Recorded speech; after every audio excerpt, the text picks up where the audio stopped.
अस्सलाम वालेकुम, मैं हूं मोहम्मद वसीम और आप देख रहे हैं हक चैनल। सामने एकदम जैसे कि आपको मालूम है, हम अपने इस चैनल के ऊपर हमेशा आपके लिए लेटेस्ट अपडेट्स लेके हाजिर होती हैं। आज की जो हमारे पास अपडेट्स है वो आपके लिए ये है। जैसे कि आपको मालूम है कि शहाब भाई पिछले दिनों इंडिया से पाकिस्तान आए थे, जिन्होंने इरादा किया हुआ है कि वो हज करेंगे पैदल और मक्का पहुंचेंगे पैदल। बिल्कुल अल्लाह करीम उनकी इस काविश को कबूल फरमाए और उनके ऊपर अपनी खास रहमत फरमाए। लेकिन इंडिया के एक इमाम हैं, शाही इमाम, जिन्होंने बड़ा अजीब किस्म का बयान दिया है, जिनका बयान सुनकर तमाम मुसलमानों की दिल आज़ारी हुई। इसी टॉपिक में हम बात करने जा रहे हैं।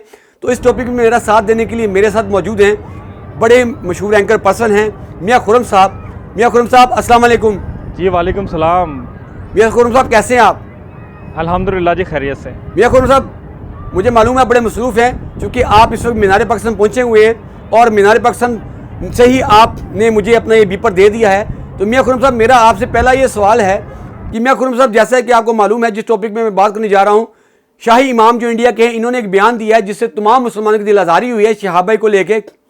आखिर इन्होंने ऐसा क्यों किया, इसके ऊपर आप क्या कहेंगे? जी बिल्कुल, मैंने आपका सवाल सुना है और बड़ा ही गमो गुस्सा भी है जी पाकिस्तानियों को, खुसूसन मुसलमानों को, कि एक शहाब चुतर आता है और जिनको हम वेलकम भी करते हैं, रिसीव भी करते हैं और फूलों के हार भी पहनाते हैं। हमारे इदारे भी उसके साथ खड़े होते हैं, पुलिस वाले आते हैं और गले लगाते हैं, फूलों के हार पहनाते हैं, फिर जो है उनको एयरपोर्ट तक छोड़ आते हैं। असल में जो है शाही इमाम, मैं उनकी बात करूँगा, उस्मान रहमानी साहब हैं।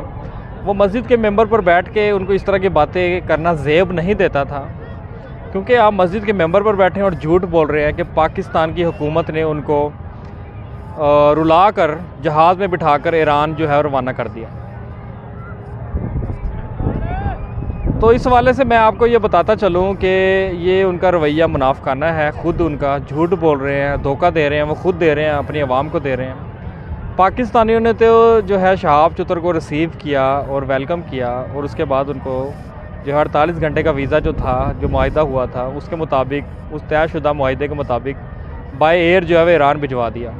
अब बात करते हैं जी कि 48 घंटे का वीज़ा क्या पाकिस्तान की रजामंदी से दिया गया था? नहीं, ये शहाब चुतर उनकी टीम खुद इंडिया गवर्नमेंट की तरफ से 48 घंटे का वीज़ा जो है वो इशू हुआ। वाघा बॉर्डर से वो आए और उसके बाद जो है वो 48 घंटे यहाँ पर रहे। गुजरपुरा स्टेशन उनको ठहराया गया, उनकी मेहमान नवाजी की गई। ये सारा कुछ शहाब चुतर उनकी टीम, उनकी मर्ज़ी से, और ख़ुद इंडिया एम्बेसी हो और उसके बाद पाकिस्तान एम्बेसी आपस में राब्ते में भी थी और फिर वाघा के रास्ते भी आए और वो चले गए हैं। अब उस्मान रहमानी साहब का जो ये बयान है, ये समझ से बालातर है और वो गुमराह कर रहे हैं, पाकिस्तान के ख़िलाफ़ लोगों को उकसा रहे हैं। और वो लोग जो मुसलमान हैं, आप भी मुसलमान हैं, हमारा ये मज़हब कतई इजाज़त नहीं देता कि एक मुसलमान दूसरे मुसलमान की दिल आज़ारी करे। खुर्रम भाई, बिल्कुल आप सही कह रहे हैं कि ये बड़ा अजीब लगता है कि कोई मुसलमान किसी की दिलजारी करे। और वैसे भी इमाम हैं, वैसे तो हम इनके लिए कोई सख्त ज़ुबान इस्तेमाल करना नहीं चाहते, ना ही करेंगे इंशाल्लाह ताला, लेकिन इनको थोड़ा सा खुद भी देखना चाहिए। मिंबर रसूल पे बैठे हैं और उस पर बैठ के झूठ बोल रहे हैं। फिर उन्होंने ये भी कहा कि आपने हज ख़राब कर दिया और भी काफ़ी कुछ कहा इन्होंने, तो इस पर आप क्या कहना चाहेंगे? हज ख़राब कर दिया तो ये भी आप गलत बात कर रहे हैं। और आपने ये भी बयान दिया कि लुधियानवी साहब है जी, अब्दुल हबीब लुधियानवी, जो कि उस्मान रहमानी के फ़ादर भी हैं। उनके मुताबिक उस्मान रहमानी का कहना है कि पाकिस्तान बनने के ख़िलाफ़ हमारे वालिद ख़िलाफ़ भी थे और उन्होंने ये भी गलत बात की है। पाकिस्तान बनना, आज़ाद फ़िज़ा में रहना, या आपको इस चीज़ का एहसास नहीं है, आप अक़लियत के तौर पर इंडिया में रह रहे हैं, तो इसलिए खुल कर किसी को खुश करने के लिए, आशीर्वाद हासिल करने के लिए खुद हिंदुओं की, फ़ाशिस्ट मोदी की और उसकी जमात की आशीर्वाद हासिल करने के लिए इस तरह के बयान देते हैं ताकि वो लोग खुश हो। लेकिन आपने मुसलमानों की दिल आज़ारी की है। कायद आज़म रहमतुल्लाह का एक कौल था कि जो इस वक्त पाकिस्तान बनने के ख़िलाफ़ हैं, वो और उनकी आने वाली नस्लें हिंदुओं को अपनी वफ़ादारी साबित करने में गुजार देंगे। तो ये जुमला उनके लिए काफ़ी है। बहरहाल जी, दिल आज़ारी की है ख़ुद लुधियानवी साहब ने और उनके बेटे उस्मान रहमानी साहब, जो अब ये बयान देकर लोगों को ख़िलाफ़ कर रहे हैं, बजाय मोहब्बतें बांटने के।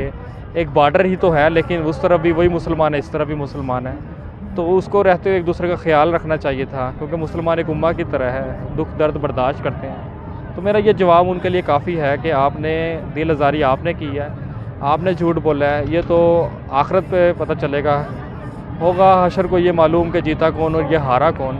आप जब अल्लाह के सामने जवाब दे होंगे तो आप ये देखेंगे कि रोता हुआ कौन गया।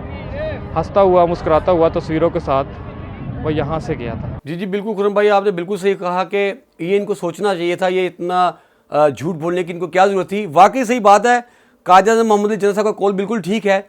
उसी वजह ये है कि इंडिया में वो आज भी जो है ना, देखिए आप देख लें कि आज भी वो उनकी खुशामद कर रहे हैं। एक मुसलमान को ये भी नहीं देता कि वो झूठ बोले, और ख़ास तौर पे इमाम हो। झूठ तो बोलना वैसे किसी को भी शेवन देता, मगर इमाम साहब आपने वाकई दिल आज़ारी की है लोगों की। मेरा ये सवाल उन तमाम दोस्तों के साथ है कि जिन लोगों ने कमेंट सेक्शन में जाके उनको कमेंट्स किए हैं, जो इंडिया में रहते हैं, वो इमाम साहब से पूछें क्या शहाब भाई ने कोई ऐसी स्टेटमेंट दी है पाकिस्तान के खिलाफ, पाकिस्तान के इदारों के खिलाफ, पाकिस्तानी यूट्यूबर्स के खिलाफ। जब यहाँ से शहाब भाई खुशी खुशी गए हैं, उन्होंने किसी किस्म की बैड स्टेटमेंट नहीं दी, तो इमाम साहब ने किस बिरते पर ये झूठी स्टेटमेंट दी, सिर्फ मोदी को और उसकी गवर्नमेंट को खुश करने के लिए।